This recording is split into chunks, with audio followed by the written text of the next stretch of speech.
Welcome to A Recipe Reborn, featuring your favorite foods from Final Fantasy XIV. Hello, my name is Lemon Drop, and I develop recipes by combining real-life culinary inspiration with the in-game recipe, description, thumbnail, geography, and lore. If you're into 14 and food, please subscribe and click the bell to get notified when I post a new video. Today I am making emerald soup. As you may know, where I live is cold from November through April, and eating pureed soups is one of my favorite ways to warm up from the inside. There are other similar in-game recipes such as broad bean soup and pea soup, but from a lore perspective, this one drew my interest the most. The description says the dish is despised by high and lowborn children. I assumed this meant high and lowborn Ishgardian children, so I did a little research to see if I could confirm my suspicion. The ingredients come from the regions around or controlled by the Holy See. Emerald beans are from the Churning Mists, chives are from the Kurthus Western Highlands, and Abalathian rock salt is from the Sea of Clouds. Making the soup is required to complete 2 foundation leave quests that are more or less the same, one being a large-scale leave. The issuing NPC Eloin asks for canteens filled with emerald soup to feed the volunteer militia that are undergoing training for the Dragonsong War. To emphasize the already established flavors of the region, I'll be using onions, laurel, also known as bay leaves, carrot, sesame, and mushrooms. My final and arguably most important inspiration for this recipe are my friends Athrun and Seraphina, who I met in the game in the fall of 2014. In 2016, Athrun began experiencing some very serious health issues, and in an effort to help resolve them, Seraphina served him some soup, and we've been memeing on that sad green soup ever since. This one's for you guys. So instead of using an animal-based bouillon like the in-game recipe suggests, this recipe is completely plant-based. I want to avoid saying the word vegan since I'm not vegan and I don't know enough about how food is grown and made to confidently use that term. If you prefer using an animal-based broth or store-bought broth, that's totally cool and will work just fine.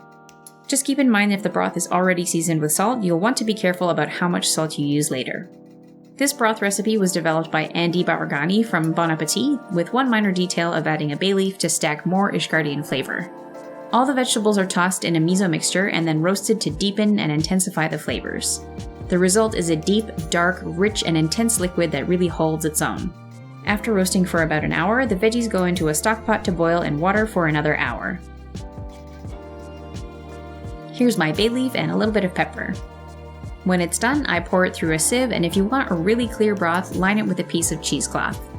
Look at how dark and delicious that looks. Now that the broth is done, it's time to make the soup, which comes together really quickly since I'm using frozen and canned beans and not dry beans. I'm lightly sauteing some onions and garlic in a little bit of sesame oil, then adding half of the broth I made and bringing it to a boil. Once boiling, I'm adding the beans, and just like the in-game recipe, I'm using 2 different kinds. So even though these are not dry beans, they need to cook for 30 minutes to get very tender so they completely fall apart and dissolve during blending. During my first test, I didn't cook them long enough and my soup came out an awful, chalky, gritty mess. This is pink Himalayan salt, which I thought looked similar to the Abalathian rock salt, and I put that in my grinder. This is the time to season and taste, so make sure you're seasoning incrementally between tastes. Add less so you can add more. I chose to use the chives as a garnish only since the flavor is so similar to onion, and by the time they are cooked enough to puree, the flavor is lost to the heat. I'm also garnishing with sesame seeds and a few soybeans, and that's it. If you've ever had Quebec-style yellow split pea soup, this tastes very similar. The smooth, silky texture is really pleasing to eat, and as you can see, it's super thick. So if you're looking for something warm and cozy but still healthy, I hope you give this a try. For the full recipe and instructions, please check out the link to my website in the description below and in the card at the top of the screen. Thank you for watching, and I will see you next week for another recipe and another episode. Until then, please enjoy this cozy Koopo video enjoying pets and treats.